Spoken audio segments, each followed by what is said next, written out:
with Mike Crest of Scheels, and we're here to talk today about all the gear. So in today's segment, what we're going to look at is bikes. So thank you, Mike, so much today for being here. Tell us a little bit about yourself before we start. Well, I've been here at Scheels almost 18 years now, and I'm an avid biker, and I swim, and I do all the outdoor activities. Awesome. Awesome.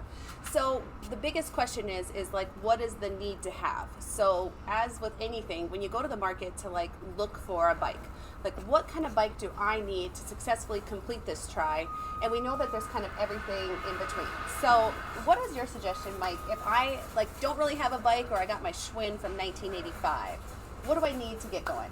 The Schwinn from 1985 is going to be a little bit tough because it might need some work. It might not roll as fast. So it all depends upon if you want to be competitive. Okay. If you want to be competitive, you're probably going to actually want a road bike. Okay. And to get into a road bike, you're going to be in that $1,100 plus range.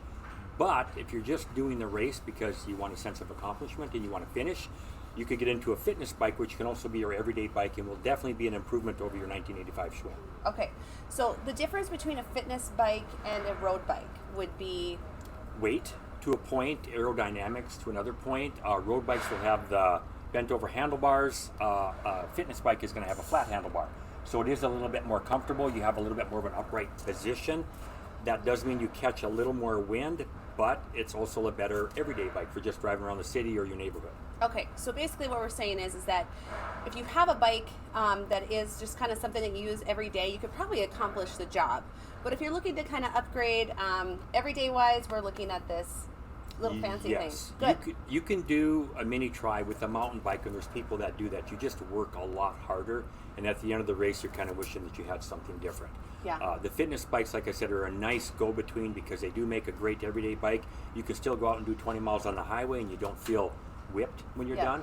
You're just going to be faster and more efficient on a road bike. Yeah, and I think that's really important because when we're looking at setting ourselves up for success, like definitely like an upgraded bike is going to make the process a lot more enjoyable than perhaps something that we're dusting off in the garage. I think I got my bike when I was 17. I'm 40 now, so I'm guessing the technology has changed a lot in bikes. A lot. Very much so, yep. Excellent. So, Mike, what about if I wanted to take my bike and do some upgrades? Do you guys have a lot of those accessories too? Like any other things we can adapt our current bikes with?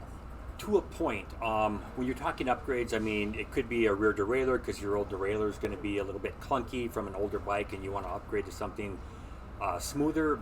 But sometimes when you get to the point where you're paying for all that and the labor, it might be better just to jump in and grab a different bike. Okay. Get something that is more efficient and better for doing kind of everything that you want to do. And as far as I know, like different size frames house different people, like do you guys have the experts here to kind of help fit me for my bike? Absolutely. Okay. For those of us that have been here for a long time, we can, kind of take a look at you and get you into the proper size. We do have a machine that does all the measuring for us though too. Okay, awesome. So the experts here at Scheels, who are also a sponsor of the Bisman Triathlon, are here to help you guys get fitted. Come in, ask for anybody in your bike department then. Absolutely. And they'll be able to get you pointed in the right direction, and then you can decide from there what would fit your needs best. A typical fitness bike. So aerodynamics wise, it's not quite as laid over as a road bike, but for everyday riding and comfort, it's going to be better that way. It is still a bike that's going to be fast on the road, so you're not going to feel left behind in a mini tri because a lot of people there are doing it for the accomplishment part and not necessarily to be competitive. But a bike like this isn't going to have quite as skinny of a tire as a road bike. Like I said, you have a more upright riding position with this flat handlebar, which tends to be more comfortable. We do have hydraulic disc brakes on this bike too, so your stopping power is definitely going to be very good. And nice components at this level also. And a bike like this on sale right now is at $800. So a nice entry point for a fitness bike. It's going to be a road bike. So a road bike, you're going to have the laid over handlebars, so it gets you into a steeper position with your ride. You're going to be bent over more, so you're catching a little less air, more aerodynamic. You have a bike that's going to be lighter by a couple pounds, 2 to 3 pounds. The tires are narrow with more PSI, so you're going to roll faster with that too. And that's kind of your more competitive road bike for that person looking for that. A cost comparison then on these is? This one's going to be at $1,130, and that one on sale is at $800. Okay, so 1130 is just a smaller or a little bit more of a commitment. Could I take this bike on the road when I'm done, like not competing too?